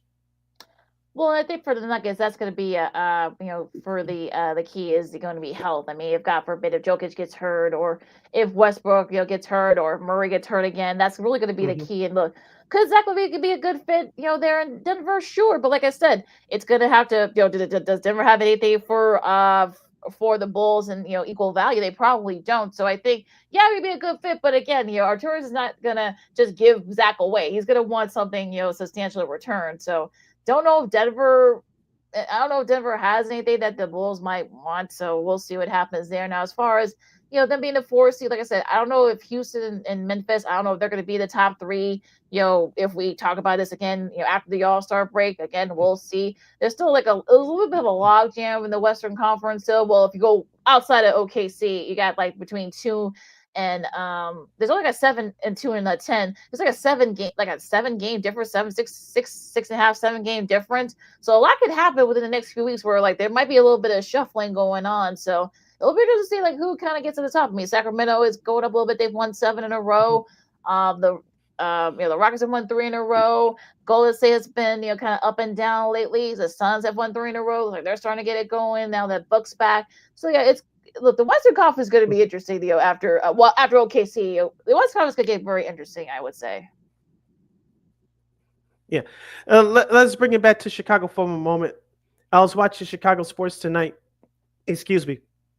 On Fox 32 last night. It was Lou Canellis, friend of the show, Cassie Carlson, Mark Grody, another friend of the show for 670 score, and Gabe Ramirez, formerly B96, and now with back with the 670 the score. And I thought that Gabe Ramirez brought up a good point regarding Zach LaVine, and I'll just paraphrase it here. And they were talking about the trade possibilities for Zach LaVine. Do you fear that Arturas Karnisovas and GM Mark Eversley will overplay their hand? They kind of did a year ago with that OKC trade with the Alex Caruso and Josh Giddey trade. If you remember last year, it was reported that the Oklahoma City Thunder and Sam Presti offered a draft pick for it. The Bulls turned it down. The Bulls went back to him over the summer. They completed the trade this time without a draft pick.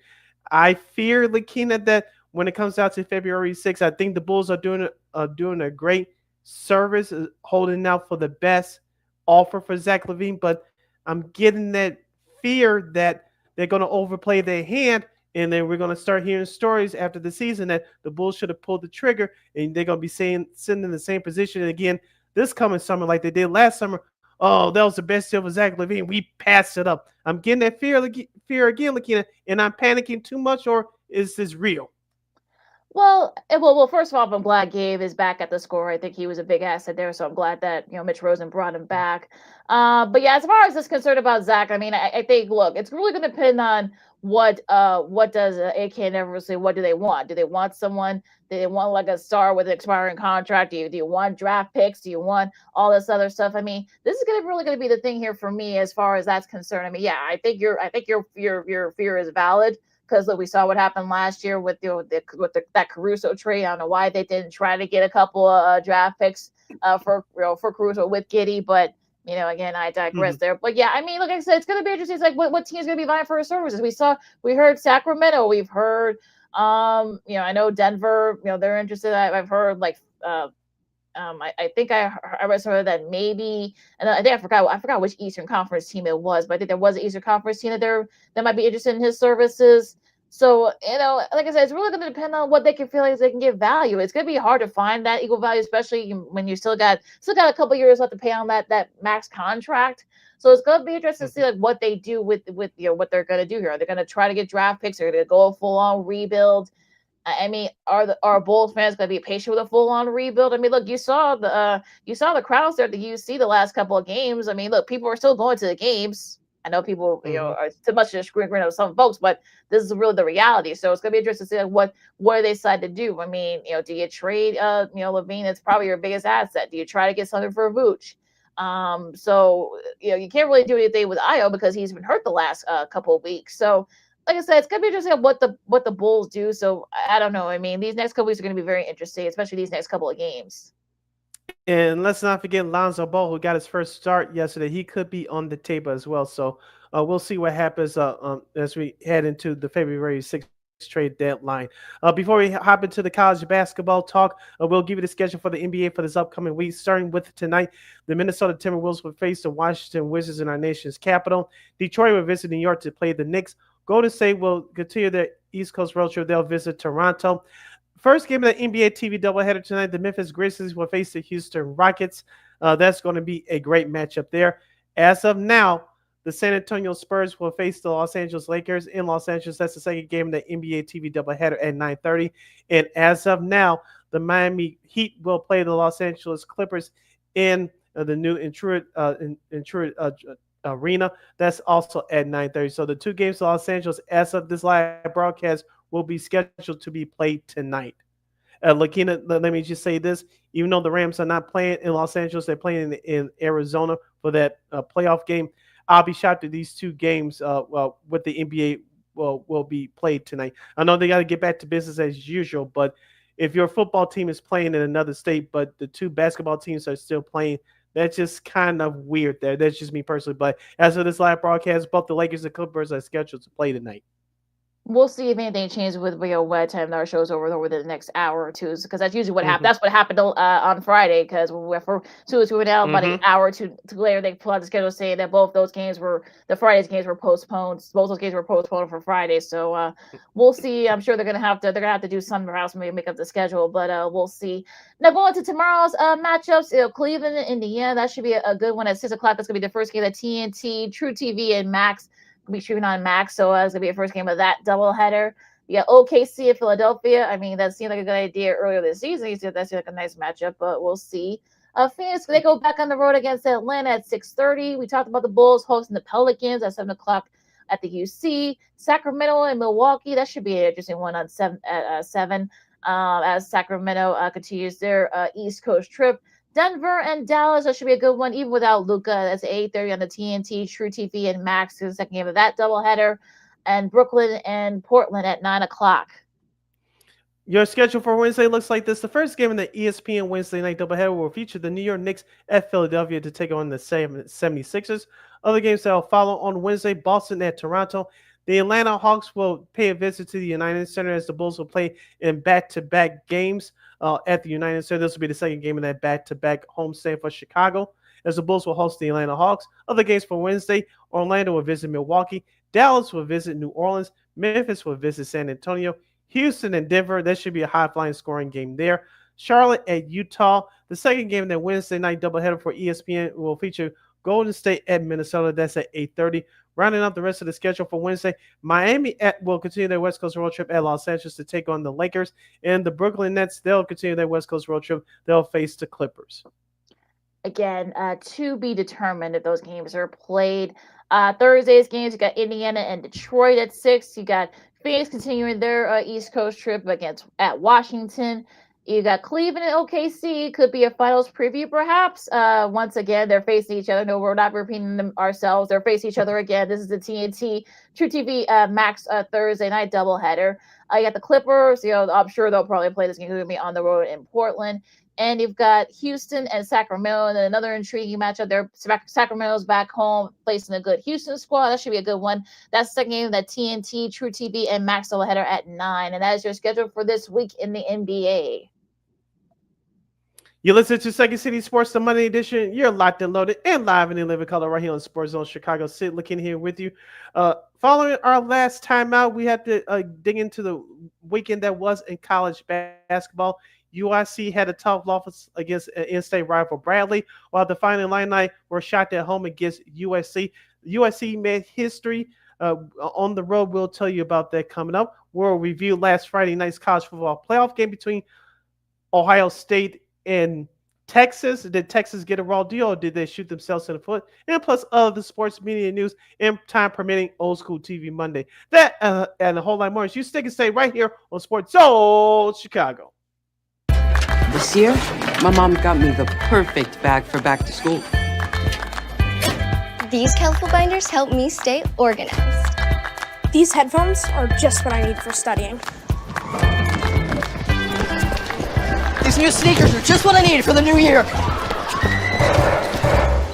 This jacket is a real must-have. My parents got me the skateboard I wanted. It's pretty cool. These scissors really come in handy in art class.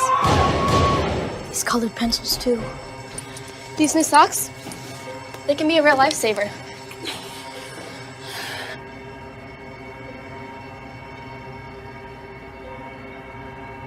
I finally got my own phone to stay in touch with my mom.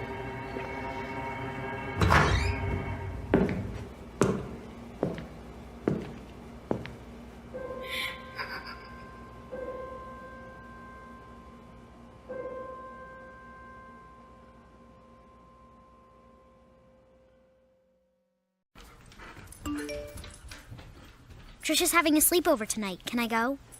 I wonder about Lucy's friends. What should I say? I know you're only 10, but one of these days a friend will offer you a drink. And alcohol at your age can lead to so many things. None of them good. So can I go to the sleepover?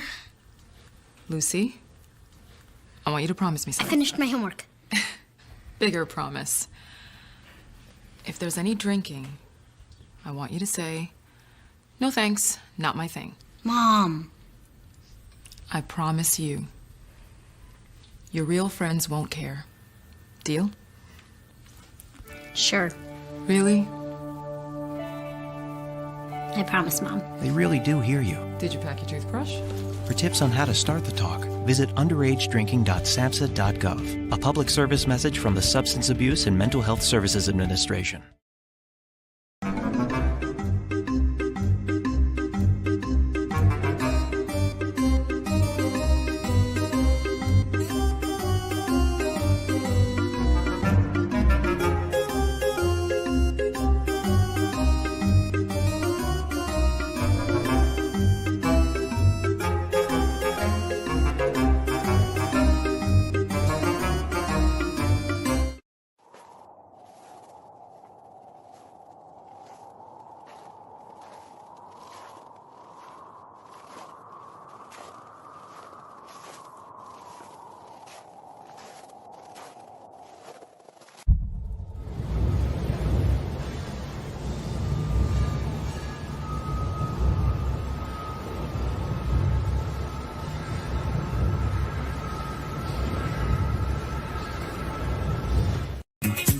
Hey, this is Dr. J, and I listen to Sean and Maya in the morning.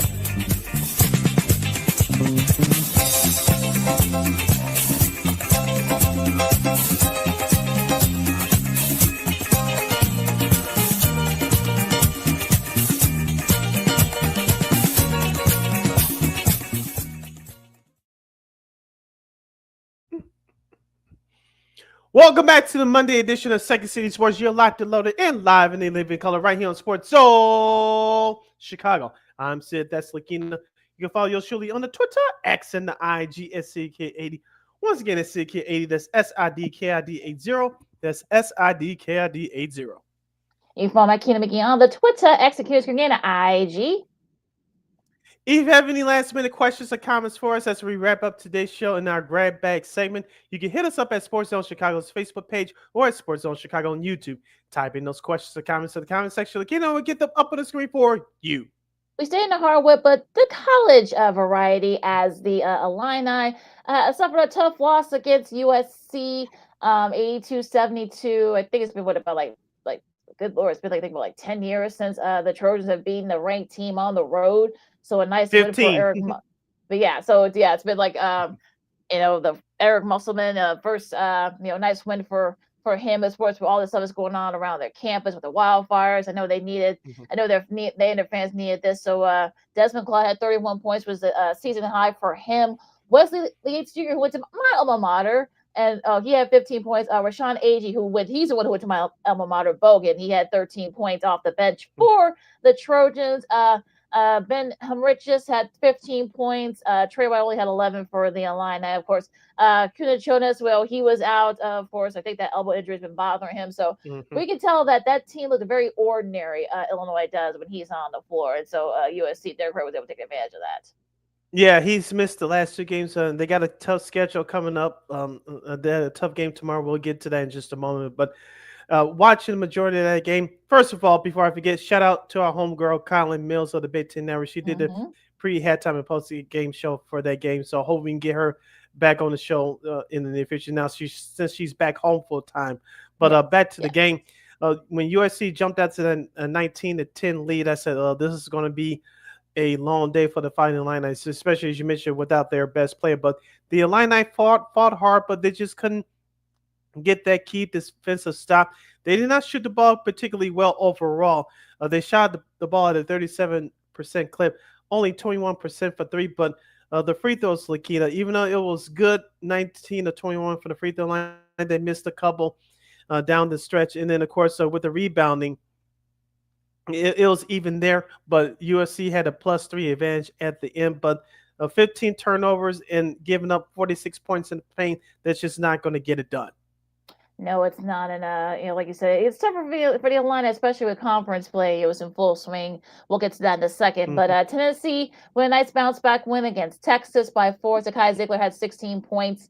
Auburn held off South Carolina. I saw this game too, and yeah, it was back and forth for a little bit. But Deshaun Pettiford for the Tigers had 15 points as they were to hold off the Gamecocks.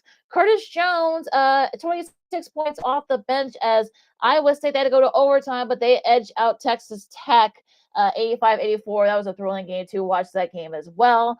Notre Dame kept it close for a little bit, but it was too much Cooper flag as Duke was able to pull away from them 86-78. He had 42 points. How about Cooper Flag did? And not only is that the highest point by a Duke freshman, but that's the highest point total of any freshman in the ACC. So history. So you go back to the years of around I think it was like 74 or 75, where they started allowing freshmen and the rich history of the ACC, all the great freshmen that played in during those years. He's the first one to have 42 points, which is kind of crazy if you think about it with all the rich history of the ACC, like I said. Yeah, and the first one to do it in a Blue Devils uniform says JJ Redick back in 06. Now how old we getting? Oh, good Lord. There's a good Lord. My goodness. He's also the only D1 player to reach those percentages of he made 11 of his 14 field goals, 78%, and 16 for 17 from 3, it was about 94.1%. So just crazy numbers for him. Mark Sears at 27 as Alabama pulled away from A&M in another great game. Kentucky beat Mississippi State, another thriller, 95-90. Jackson Roberts had 27 points there. Florida, much to Sid's happiness, they beat Arkansas 71-63. No letdown. Take that, Pat Calipari. No letdown for Florida in that win over Arkansas. UConn beat Georgetown with a nice bounce back win for them. Kansas didn't shoot very well, but they didn't need to. Of course, it was a defensive struggle. So if you took the under in that game against Cincy, you had a nice start to your weekend. 14 points for Hunter Dickinson there. Houston, well, they just had their way with K-State. I mean, that was just a slaughter there. Georgia with a nice win to their resume. They beat Oklahoma. Gonzaga held off Wazoo. Memphis held off the Fighting Twan Staleys, as we call them, East Carolina. Ole Miss beat LSU. Utah State, had to come back, but they beat Boise State. Louisville beat Pitt. Demetrius Lilly had a go-ahead shot as LaSalle beat State Bonaventure.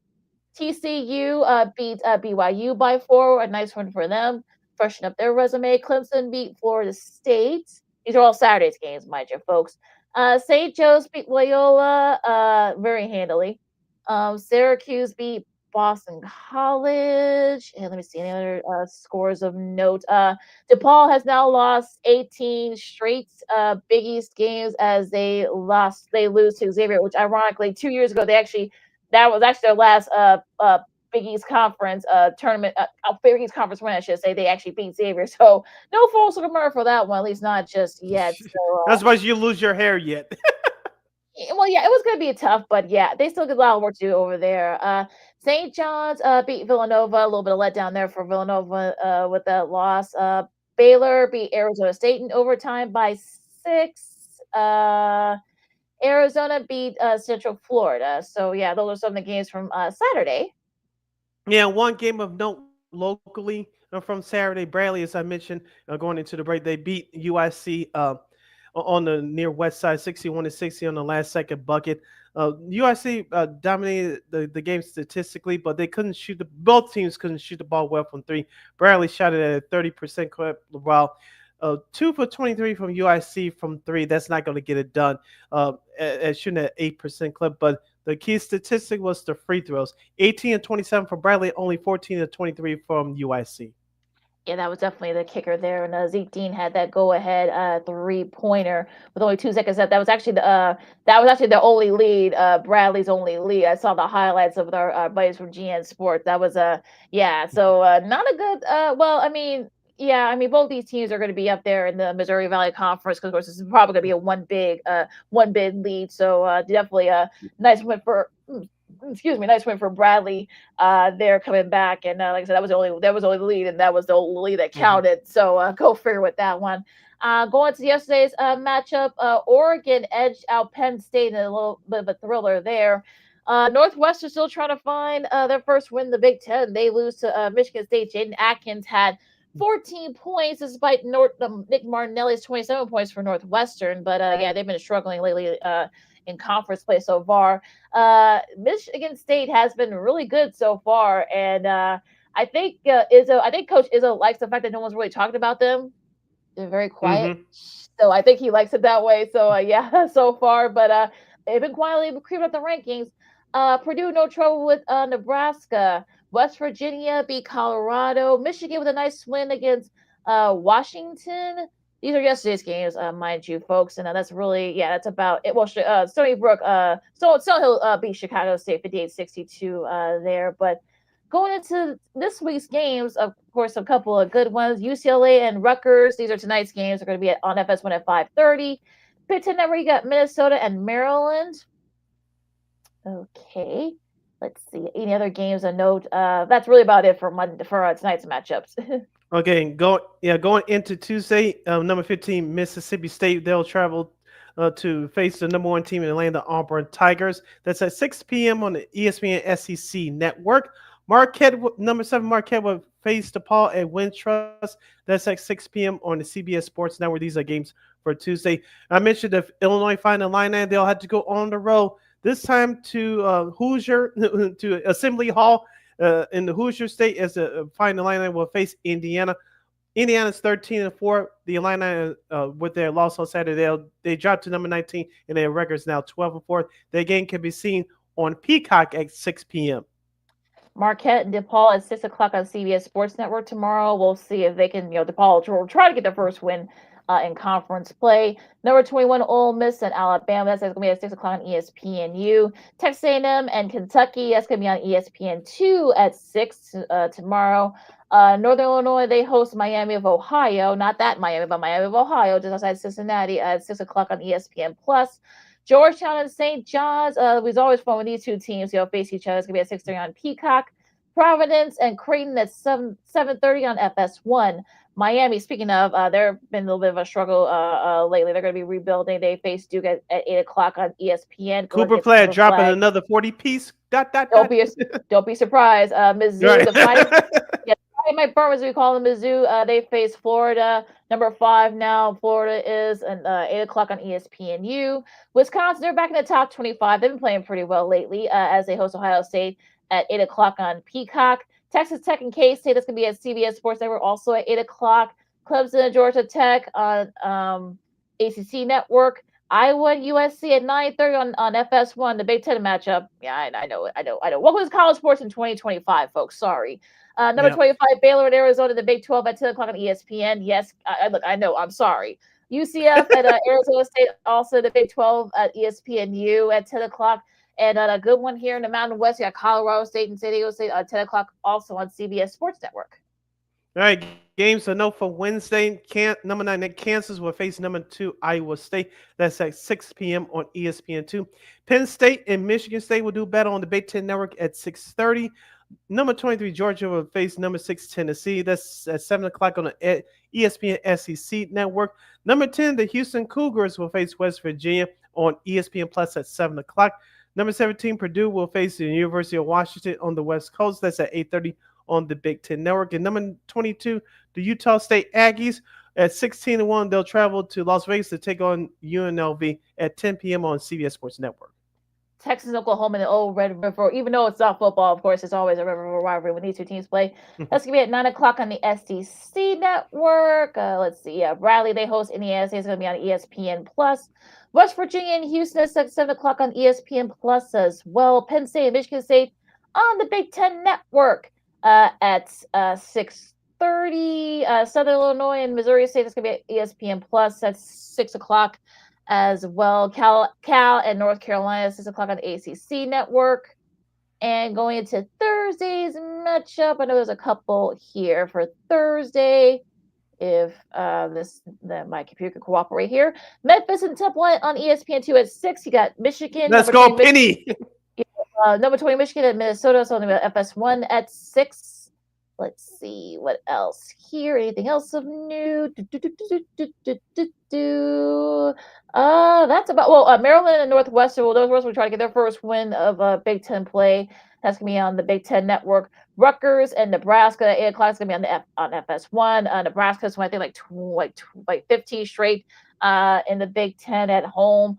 UTEP and Liberty, it's on CBS Sports Network at 8, and you got Gonzaga and Oregon State at 10 o'clock on CBS Sports Network. All right, you're listening to Second City Sports on Sports Zone Chicago. Sid Lakina hanging out here with you. We're writing down the whole stretch on this Monday afternoon. Let's stay in college sports. We'll go to the gridiron as the national championship game will take place next Monday night between the Notre Dame Fighting Irish and the Ohio State Buckeyes. Why you ask? Ohio State? Well, they defeated the Texas Longhorns in last Friday night's last college football playoff semifinal game by the score of 28-14. Lakina, as we say in sports all the time, especially at this time of year, football in particular comes down to the game of inches. The Texans Longhorns, Steve Sarkisian, no, he's not going to get fired, but I think you put more of the blame on him than Quinn Ayers, their quarterback, whose career is now over with the Texas Longhorns. For those of you who don't want Arch Manning, you'll get all of them all the time starting next year, folks. So sell it down out there in Longhorn land. But going back to this game, Lakina, Ohio State's offense was too much for Texas. And when Texas got in the red zone, you have it on first and goal from the 1 yard line. If you cannot score it for the 1 yard line, I don't care what level of football you're talking about, high school, college, or the pro, you don't deserve to win. That's what happened to the Longhorns last Friday night. Yeah, it was there were actually some people actually say that he should be vied for the Bears job, which I think is a little bit silly. No, he did I mean that whole play. I mean that is something that the Bears would probably try to do. So that would, but yeah, I mean you kind of did a disservice there. Like why did you put Arch Manning out there to perhaps get you only need a half a yard or 3/4 of a yard. So I don't understand why they decided to do that. Now of course Jack Sawyer was able to come in, just get the scuba score on the other side and.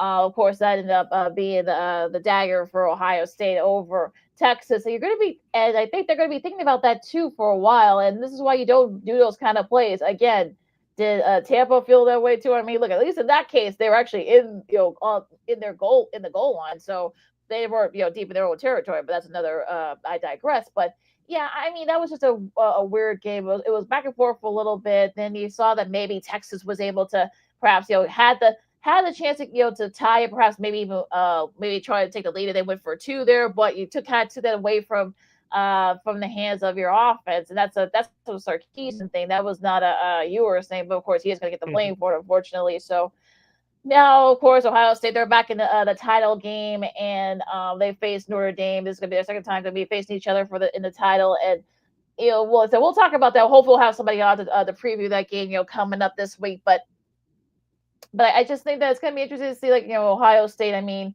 it could be one of those games where it might, like I said, we'll preview more about it on Friday and even going into next Monday. But it's going to be interesting to see, kind of how the tone is set for it, because you thought that maybe Ohio State, you thought it was going to be a blowout, that ended up not being the case. And look, Texas had their shots to win this game, and I think this is going to be a couple of those players going to be come back to. Texas is going to be smart about those players for a while. Yeah, 2 turnovers to 1. It's not going to get it done for Texas. In with the total rush yards for the game, 58 to Ohio State's 81.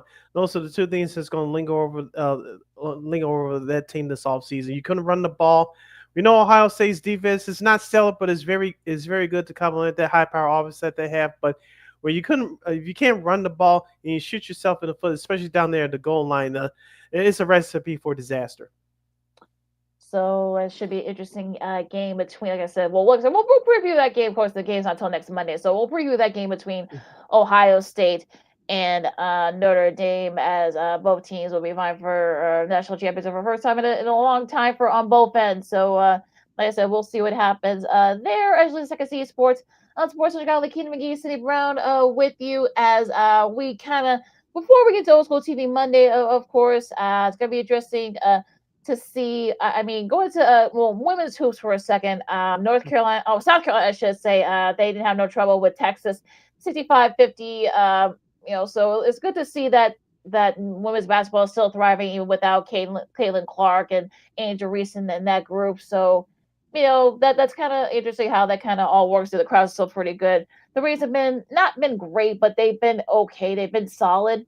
So, I think people don't want to, don't want to have those conversations yet. But it's good to see it. And it looks like Paige Records will be back on the court later this week. She was able to avoid a serious injury for the knee last week. So, a couple weeks back, I should say. So, she should be back. I know Coach Harry says she should be back. So, we just see what happens. But yeah, it should be interesting next couple weeks in women's hoops.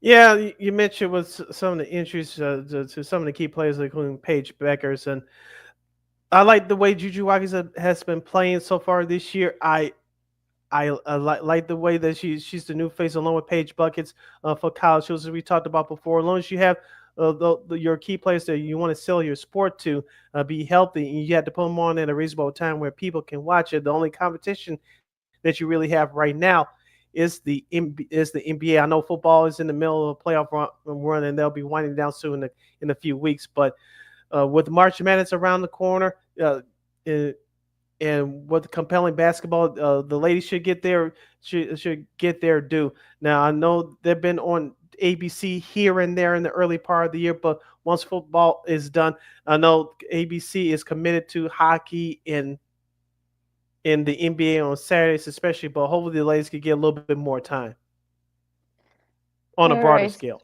Yeah. So it'll be interesting to see what happens. This is usually around the time when they start getting more and more coverage. So hopefully people will be paying attention and the race will be a little bit better. So we'll see what happens there. Now, another big tournament that's going on right now down under is the Australian Open. They just started well, technically early this morning here, like yesterday. Well, you guys know how it's one of those things. You guys know how it works. But on the men's side, of course, Yannick Sinner, who's the defending champion, no trouble, had a little bit of trouble his first moment match, but he was able to pull away late. Francis Tiafoe, he had 5 sets, but he won his first round match there as well over down there in Australia, in Melbourne for the Australian Open. Hopefully he can build off, get into the, going into the semifinals last year. On the women's side, Coco Gauff, easily, she had the hot, last month and a half of that season. Now she's back at it. She won her first round match. Jessica Pegula, no trouble with her first round match either. So, so far, so good for the Americans. Looking really good so far. I know you're going Madison Keys. I believe she plays, I think, tonight, if I'm not mistaken. So, we'll see her in action. I know Djokovic, I know he won his first round match as well. Late last night, early this morning. So, Emma Navarro, she starts her first round match coming up, as well as Chicago with Taylor Townsend. So so what's your kind of and Naomi Osaka, she had she won her first round match. Of course, this is when she first got into the scene there. So what's your earliest synopsis for the Australian Open? Have not watched a minute of it yet, but I will. Especially you mentioned Madison Keys. Hopefully she'll win it tonight. I'll be tuning in. So we'll see what happens. We've been talking about who's going to be the new face of male of USA tennis on the male side. The female side, you mentioned, has to stack with Madison Keys, Coco Gauff, and among those top ladies. So hopefully someone, the favorites, can still stay on top. But you should see 1 or 2 breakout players there, especially in these tournaments. So we'll see if that can repeat itself again this year. Could be very interesting. Let's see what happens. Of course, you can watch all the coverage on ESPN and ESPN2, and it also will be streamed on ESPN Plus. So, for all you tennis nuts out there, of course, you'll this is your time of year. So, should be a good, great tournament. We'll see who comes out on top in the next couple of weeks. All right, you listen to Second City Sports on Sports Zone Chicago. City Kina here with you. Before we close out our show today with Old School TV Monday, just a couple of headlines for the sports media. I meant to talk about this last week. I saw the headline here and I read the story last week, but it looks like with Amazon Prime starting their relationship with the NBA starting next year in the 2025-2026 season. Now it looks like they've been sniffing up. They're sniffing around and expressing interest in acquiring the rights in Major League Baseball and UFC in the United States. Well, yeah, UFC, that's really not my thing. So, yeah, I really don't, care if that goes into the Amazon. But MLB, I mean, look, you're already having problems with MLB. So yeah, that's gonna be interesting to see what happens with that. I mean, they already have some of the YouTube. They got Apple TV Plus, so that seems to be doing pretty Hmm. well with MLB. During the Friday Friday night slate. baseball. Yeah, so not a big surprise. Of course, Amazon wants to get into that. Now, I did hear that for their Ravens Steelers coverage, there was a little bit of a buffering issue in the middle of the game. So I heard that from some people. Hmm. So they're gonna have to fix that up. They want to try to make it a big, go at it. Yep, and with the NBA starting next year on Amazon, they got to have those issues straightened out as well. We know they did well. I'm talking about with Netflix with their Christmas Day doubleheader, and so they're with the NFL for the next couple of years. So they, as we talked about with them, they got to have their buffering issues straightened out as well. I think that's going to be a future of television anyway, Lakina. After all this plays out, we're not going to be turning channels anymore with the remote. We'll have to download an app exclusively and do exclusively streaming. I think that's where that's headed eventually, but we're quite not there yet. We're trying to figure out the streaming thing. Staying with the NFL, Lakina, the CBS slightly beats Fox in ratings during the this past regular season, but for the 31st straight year in a row, Fox can claim to the number one spot as being the highest rated NFL pregame show. Yeah, I mean, I think do people really watch those NFL pregame shows anymore like that? I It's doubt it. I too mean, many. yeah, well, plus you got your betting segments. Of course, you probably got if you want it. There is a story about a player or whatever you want to watch. But I did see that the CBS actually did better with their revamp lineup, so I think they're going to stay with this lineup at least with the foreseeable future. So they did get a little bit of a bump there in those ratings. I mean, no shade to the Fox NFL Sunday crew, but a lot of those guys are getting kind of old. So I'm just kind of I don't want to be I'm not being ageist or anything, but I think I'm at that point where I'm just like I know that's why they do it with the kind of like the pre-game show beforehand. But now that Michael Vick's he's gonna be going over to Norfolk State, so of course, do you perhaps maybe bring in maybe a Tony Gonzalez in that main? Of course, Gronk's been a great addition, so I think that's helped a lot. Yeah. But I just think that I think they're gonna have to revamp that show. I mean, I think people just tune it out of habit. It doesn't mean like that they're better than the others. I think it's just that people just have been doing it for years. I think they're just doing it. It's kind of hard to break that habit. With all due respect, we talked about this before on and off air. Terry Bradshaw, in my opinion, has lost his fastball to do those highlights for the last decade or so. I think I know for the playoffs, or at least the last couple of years since Gronk's been back, it's been 6 of them up there, including Jimmy Johnson. I would have Bradshaw retire very soon and replace him with Gronk. I think Gronk with the rest of that crew would be solid. Howie Long is still sharp even at his age. Jimmy Johnson is very sharp, definitely, because I believe he's 80, 81 now. Yep, So yep. he's still sharp. I know he doesn't do a full schedule, and that's No. been that way since COVID, but he's still sharp. Of course, Kurt Menefee holds it down as a host. Michael Strahan is been there ever since his retirement following the 2007 Super Bowl. So I think, like I said, I don't want to blame everything on Terry Bradshaw. He's been there since the Fox started covering football in 1994, but in my opinion, with all due respect, he's lost his fastball as far as doing highlights, and he can still do the analysis a little bit. But as far as doing highlights, you should just like Kurt or Jimmy do it. Yeah, I think that's probably the way to go. So yeah, I mean, we'll see. Like I said, we'll see what happens after this season. I mean, like I said, we'll get into all the stuff we go with Tom Brady, the conflict of interest. We'll get to all that coming up on Friday when we preview the divisional round. But yeah, but yeah, I would totally agree with you on Sid. Yeah, on this one, I totally agree with you on this. Sid. Yeah, it's just that they do need to kind of like have like an exit plan or a succession plan. I think for Terry, I think look, Gronk's showing that he can do just fine, and still brings that energy and that humor and stuff to everything. So I think he should be the one in a second chair there besides Menefee. Going into baseball real quick. This is according to Jack Curry from Yes Network. Roki Sasaki has told the Yankees he's not signing with them, so the Cubs are still in the running to sign the pitcher from Japan. So so yeah, interesting development there. And his camp told the White Sox, even though they had a great presentation last month, to go kick it Roxas real. But what else is doing when it comes to the White Sox? That's not a big shocker there. I don't think he was signing right with the Sox anyway. But yeah, Sasaki, of course. I guess the teams left, I believe, are the Cubs, and I think I saw the Dodgers still interested as well. And I Mm-hmm. believe, I think Toronto I saw somewhere that they might be interested too. No. It says no. It just said the Dodgers are out of it now. So yeah, I guess it's down to the Cubs and the Blue Jays, and I think a couple of other teams. Yeah, and no, there was a couple of reports that they said that he may consider a small market to not have that pressure on. But we'll see who puts up the most money, and it all comes down to money. So we'll see what happens. Hopefully later on this week, and we may have some breaking news regarding him on Friday's show. We'll see. All right, Sid, time for. Well, you got anything else, Sid, before? If not, let's go into Old School TV Monday. Let's dive into Old School TV Monday. For this week, Lakina, I'm taking it back to the late 90s, early 2000s, at least here in Chicago, in the Chicago market. It was middays on Saturday afternoon, sometimes on Sundays between the football and the NHL on Fox. Of course, Fox 32 locally had syndicated programming, reruns on old shows. But at that time, they had a new show that was in syndication. And it starred Pamela Anderson, formerly of Baywatch. It was called VIP. VIP. That's right.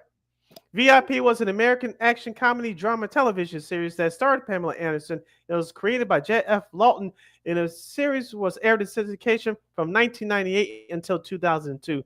Anderson starred as Valerie Irons, a woman accidentally saved a celebrity and then hired by a real bodyguard agency, VIP, aka Valerie Irons Protection, as a famous figurehead, while the rest of the agency's professionals worked to solve cases. Her lack of investigation skills ended up defeating the antagonist in every episode. Other team members were an assortment of people from different backgrounds, a former member of the KGB, CIA, FBI, a computer expert, a former law officer, a former street boxer, artist, and a karate master stuntman. The series used a mixture of action, comedy, and camp, with Anderson often poking fun at her tabloid image. In November 2001, a video game version of the show was released on the PlayStation console. By the way, for the record, I did not know that, and I did not play that game. But back to the a little known fact. I don't think a lot of people didn't know that. That was a little known fact actually. Exactly. That game version that came out. Many first season episodes opened up with cameos of famous celebrities being protected by VIP. Among them were Stone Cold Steve Austin, Jay Leno, Charles Barkley, Jerry Springer, and Alfonso Roberto, aka Carlton from the Fresh Prince in the 90s, and Ricky Schroder's best friend from the Silver Spoons in the 80s, for those of you old like us. And Lonnie Anderson, no relation to Pamela Anderson. In season 2, Lisa Marie Varon had an uncredited appearance as a bodyguard. Kathleen C was the guest star in the season 4 episode South by Southwest. The cast included Pamela Anderson, that was aforementioned, Molly Culver as Tasha Dexter, Natalie Raitano as Nikki Franco, Angelique Brooks as Maxine Dela Cruz, formerly of Baywatch, Sean Baker as Quick Williams, Dustin Wynn as Johnny Lowe. Remember, he was on 21 Jump Street a decade before. And the one that I had the biggest crush on, Leah Lale as Kay Simmons, the team's computer expert. Yeah, she made it. Actually, made computers actually look really cool now. Yeah, I mean that was a show that I love the show because I think it wasn't really meant to be taken seriously. So that was kind of part. Like I said, it was part action comedy. And it was very campy.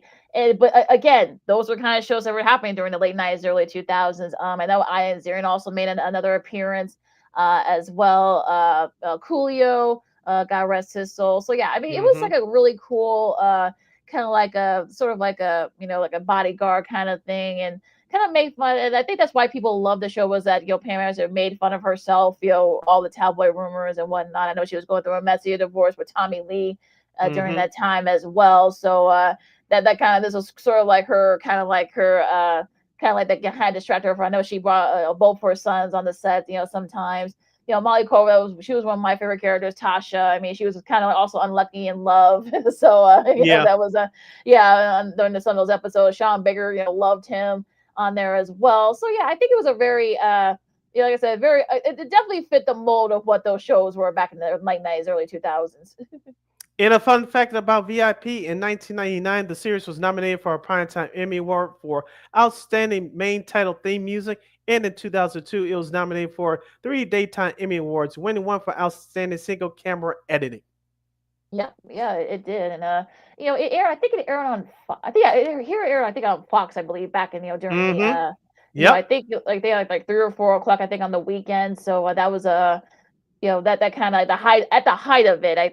I know people kind of don't understand what the show was meant to be about, but if you got the joke, it was an inside sort of thing. But yeah, it was cool. It was fun. It wasn't really meant to change the world or anything like that. So, that fit the mold of those shows. Back in the 90s, and it was like a really interesting situation. So and how fitting too with Pam's career coming back to the resurgence. There's a lot of Oscar buzz for her latest role, The Last Showgirl. Some people say she might end up being nominated for an Oscar. We'll see if that happens next week. But yeah, I mean, I think that look, I love the show. It was one of my favorite shows from during that era. That was back when syndicated shows were hot, from like the 80s, from Mm-hmm. like around the mid 2000s. Syndicated shows were really they're actually doing better. It was like, I think it was like right up there with one of the top rated shows, not just here in the US, but in like in the entire world. I know it was very highly Mm-hmm. rated in Canada, and I think some countries in Europe too. So it was really, really popular. Of course, Canada, that's where Pam Anderson is from. But yeah, so it made sense that it was popular. But yeah, it was huge, in a lot of countries. And as of 12 years ago, the show can be streamed for free on an internet movie database, Hulu, Tubi, and many episodes. And there are some episodes that can be viewed right here on YouTube. Yes, it is. So for those of you, they actually have a lot of those old syndicated shows on Tube. I found. So yeah, so I might Mm-hmm. watch a couple. I might watch a couple episodes tonight. So yeah, so for those of you, yeah, you can check it out on Tubi. I know some of the shows are on YouTube. Because of music rights. So yeah, some of them are not Mm-hmm. on there. But yeah, it was a really great show. So if you guys didn't watch it or you didn't get it, but you have to watch it a few times for you to get it. But Yes. check it out. Yeah, check it out. So you might actually get it now. Now that you guys are older. Yeah, so for this week's edition of Old School TV Monday, we salute the syndicated late 90s, early 2000s TV show VIP. Lakina, take us home. You can find my Kingdom McGee on the Twitter, Execute McGee on the IG. You can follow yours truly, Sydney Brown, on the Twitter, X, and the IG at SidKid80. Once again, it's SidKid80. That's SIDKID80. Excuse me. That's SIDKID80. Be sure to download that Sports Zone Chicago app wherever you get your apps. Please follow Sports Zone Chicago on all social media platforms on Facebook, Twitter, X, Instagram, and YouTube. Please subscribe to our podcast. We're located at Ward Media Podcast. That's WARR Media, PODCASTS. We are on all podcast platforms, including the iHeartRadio app. And while you're at it, please give Ward Media a follow at WARR Media on all social media platforms. And thank you very much in advance for your support. Like, share, subscribe, and tell your friends. Be sure to catch Second City Sports live and in living color every Monday, every Friday from noon to 2 p.m. Central Standard Time, right here on Sports Zone Chicago. One more again, as the kids would say. Be sure to catch Second City Sports live and in living color every Monday, every Friday from noon to 2 p.m. Central Standard Time, right here on Sports Zone Chicago. And of course, you can get Sports Zone Chicago's the replay anytime, anywhere on Sports Zone Chicago's Facebook and YouTube channels. We catch replays of our show, Sean and Maya, the Smoke Bells, and so much more. Catch replays of Sports Zone Chicago shows, our show and the others right here on YouTube and Facebook. And we will provide. Enjoy all of the great basketball and such. So it's all kind of right there. I know there's going to be some movement in the baseball. We'll see where Sasaki goes. It's going to be interesting to see because the Cubs, I guess, are one of the finalists. And so much more. Lakina McGee, for Sid, I'm Lakina of Second City Sports on Sports Chicago. It will see you guys Friday. Holla!